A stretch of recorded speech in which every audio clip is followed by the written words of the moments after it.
নিজেদের মতামত প্রতিফলিত না হওয়ায় জুলাই সনদে স্বাক্ষর করেনি এনসিপি নিয়ে সরকারের সাথে দলটির দূরত্ব নেই বলে দাবি প্রকাশ করেছেন পরিবেশ উপদেষ্টা সৈয়দ রেজওয়ানা হাসান। সচিবালয়ে সাংবাদিকদের প্রশ্নের জবাবে তিনি বলেন, ঐকমত্য কমিশনের সাথে আলোচনা ফলপ্রসূ হলে 31 অক্টোবরের মধ্যে এনসিপি সনদে সই করতে পারবে। সরকারের সাথে আলোচনা করে এনসিপি জুলাই সনদে স্বাক্ষর করেনি এমন অভিযোগ ভিত্তিহীন বলেও জানান উপদেষ্টা রেজওয়ানা। জানান, কমিশনের সুপারিশে জুলাই সনদের আইনি ভিত্তি দেবে অন্তর্বর্তী সরকার। সাম্প্রতিক অগ্নিকাণ্ডের ঘটনাগুলো নিরপেক্ষভাবে তদন্ত করা হচ্ছে বলে জানান তিনি। এর সাথে নির্বাচন পেছানোর কোনো যোগসূত্র নেই। এ সময় রেজওয়ানা জানান, 1 নভেম্বর থেকে সেন্ট মার্টিন যেতে পারবেন পর্যটকরা। বাস্তবায়নের একেবারে কংক্রিট আইনি রূপরেখা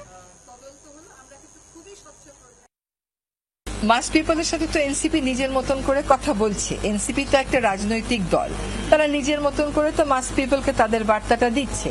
তারা নিশ্চয়ই তাদের পজিশন ক্লিয়ার করবে। মাস পিপলের কাছে আমাদের পক্ষ থেকে বার্তা যাওয়ার কিছু নাই।